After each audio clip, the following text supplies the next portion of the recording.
Всем привет, друзья! С вами снова передача «Отдыхаем в коме». Выпуск у нас сегодня, в принципе, как и всегда, необычный. На этот раз я вам поведаю о так называемых ТИЦах, туристических информационных центрах Коми. И начнем мы с вами, пожалуй, со столицы нашей республики.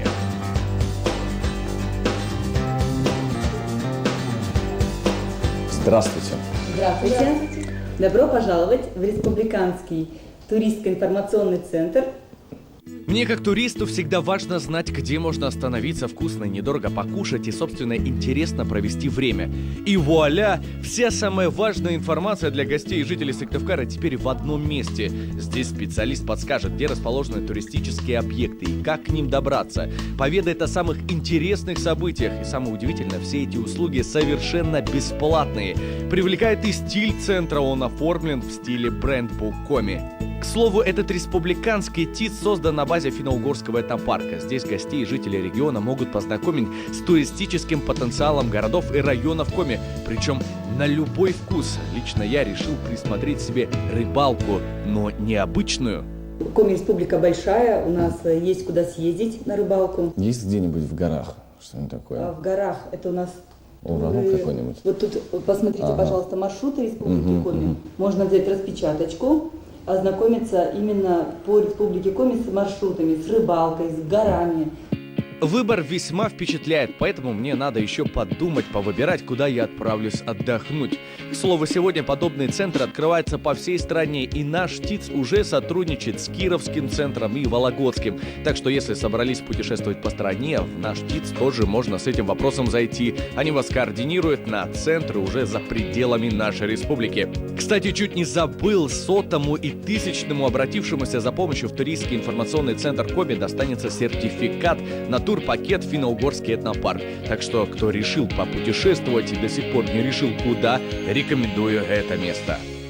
Что касаемо фронт-офиса в Сыктывкаре, там все понятно. А вот как работают ТИЦ в районах Коми? Как вы поняли, друзья, мы в Карткиросе, прямо на въезде в село, нашу съемочную группу встречает грозный и величественный Картайка. Еще в 2015-м на фестивале с одноименным названием его выковали кузнецы со всей республики. Получилось действительно впечатляюще. Чувствуется какая-то энергия. Кстати, кто не в курсе, кто такой Картайка, как говорится, интернет в помощь. Все-таки такие вещи, друзья, надо знать. Ну а мы пошли в местный ТИЦ узнавать, что, куда и, собственно, почем. К слову, здесь он создан на базе Центра коми-культуры Карткиросского района. Река Лымва, она интересна тем, что на ней расположены много охотничьих избушек. Она интересна еще и тем, что зимой эта река не замерзает в верховье, потому что там очень много бьет ключей. Но туда, конечно, это уже экстремальный туризм. Собственно, экстрима мы не боимся, но хочется чего-нибудь поспокойнее. К примеру, вот прогулка по языческой роще. Некоторые деревья обвивают другое дерево, ветки вырастают, одно дерево пронизывает ветками другое дерево, потом очень много там ведьминых метел висят. Место это славится своей мощной энергетикой, так что кто хочет пощекотать свои нервы, вы уже знаете, куда нужно ехать. Нам также предложили разместиться на крестьянских подворьях, в старинных избах, гостевых домах, так сказать, погрузиться в деревенский быт. Веломаршруты, сплавы на байдарках, пешие, краеведческие маршруты. Можно также посетить село Нёбдино, родину знаменитого поэта и драматурга Виктора Савина.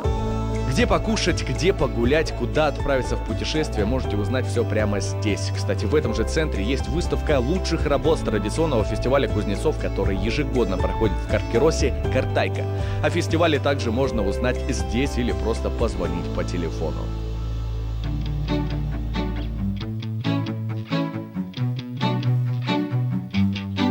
А следующая наша точка – Сыктывдинский район. И пока мы были в пути, наконец-то вышло солнце. Хорошо-то как. Мы в местном туристском информационном центре. Здесь он создан на базе Дома народных ремесел Зары. Выбираем себе экскурсию. Нам предложили маршрут от Рада, либо Кагарские легенды в селе Иб. Кстати, это один из самых популярных маршрутов. Но мой выбор пал на другую экскурсию. Нючинские переливы. Как понятно из названия, это маршрут в поселок Нювчин, который у нас связан со строительством и работой Нючинского чугунолитейного завода. Также был известен своими кружевницами. Так что мы выбираем, друзья, Нювчинские переливы. Мы в Нювчеме, и первый экскурсионный объект — это, конечно же, знаменитый Нювчемский завод, а точнее то, что от него осталось. Вы только представьте, он был запущен еще в 1761 году, ну а к 1995 он окончательно прекратил свою работу. Те, кто был заливщиком, у них был такой длинный инструмент, вот такая вот штучка там вот, да, и вот это вот все называлось взять ложку. Угу. Я не знаю, как ее можно было вообще поднять, он же чугун горячий, да? И вот это называлось взять ложку и нести с ложки. И смеялись работники и говорили, вот у нас мозоли от ложки. Уж очень большая история у этого завода. Рассказать вам ее мне просто не хватит эфирного времени. А вот у экскурсоводов это получается весьма лаконично и интересно. Располагается, кстати, этот завод на слиянии речек Нювчем и Дендель. Здесь же совсем рядом находится вот этот прекрасный пруд. Нювчемский пруд всегда славился крупной рыбой. Здесь сейчас обитает щука, карп и форель. К слову, местное предприятие производит на стол потребителю порядка 80 тонн свежей рыбы. Только представьте. Этот пруд, кстати, еще называют рай для рыбаков. Друзья, только посмотрите, какая красота. Что-то есть тут такое притягательное. Сейчас вот задумался и жалею, что не взял с собой удочку. Так бы сел, порыбачил, может быть, выловил бы какого-нибудь здоровенного карпа. Мы переместились вот к этому с виду обычному дому. Но как бы не так, жил здесь знаменитый композитор, фольклорист, ученый Чисталев Прометей Ионович. Зайдя внутрь дома-музея, вот не совру, будто перемещаешься во времени. Возможно, это из-за необычной тех времен планировки. Или этих старинных вещей. Здесь же висят письма Прометея Ионовича, которые он посылал сюда из Ленинграда своей семье. Будете в Нювчеме, обязательно посетите дом Чисталева. Нювчем действительно удивителен. Здесь настолько доброжелательные люди, что нас пару раз уже пригласили к себе домой местные жители на чай. Мы бы, конечно, с удовольствием согласились, но все самое интересное только впереди. Нам еще, кстати, повезло, что мы попали на гуляние местных жителей. Друзья, помните, как в одном из выпусков «Отдыхаем в Коми» я выпрашивал у экскурсовода коми пива «Сур». Так вот, этот момент X настал.